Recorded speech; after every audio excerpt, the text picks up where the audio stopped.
ജനകീയ പങ്കാളിത്തത്തോടെ ഗ്രാമപഞ്ചായത്ത് നിർമ്മിച്ച ഊഞ്ഞാൽ പൊട്ടി വീണ് യുവാവിന് പരിക്കേറ്റു. കോഴിക്കോട് വാണിമൽ പച്ചപ്പലം സ്വദേശി അഖിലേഷിനാണ് തലയ്ക്ക് സാരമായി പരിക്കേറ്റത്. തലയ്ക്ക് 9 തുന്നലും ശരീരത്തിലെ പല ഭാഗത്തും പരിക്കുമുണ്ട്. കഴിഞ്ഞ ദിവസം രാത്രി വിശ്രമവേളയിൽ ഊഞ്ഞാൽ ആടിക്കൊണ്ടിരിക്കെ മുകളിലത്തെ പാരപ്പറ്റും ഇരുമ്പിന്റെ തൂണുമടക്കം പൊട്ടി തലയിൽ വീഴുകയായിരുന്നു.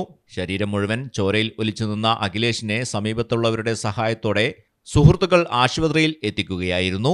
ദിനംപ്രതി കുട്ടികളടക്കം 100ഓളം പേർ വ്യായാമത്തിനും മറ്റും എത്താറുള്ള പാർക്കിൽ ഇരുമ്പുകൊണ്ട് നിർമ്മിച്ച മറ്റ് വ്യായാമ ഉപകരണങ്ങളും മഴയത്ത് ഇതിനകം ദ്രവിച്ചു പോയ അവസ്ഥയിലാണ് ഉള്ളത്.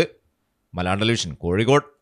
ഇനി നിങ്ങളുടെ വീടുകൾക്കും കെട്ടിടങ്ങൾക്കും മരത്തിനേക്കാൾ വിലക്കുറവിലും മരത്തെ വെല്ലും കരുത്തുമായി ഫെയർടെക് സ്റ്റീൽ വിൻഡോ ആൻഡ് ഡോർസ്.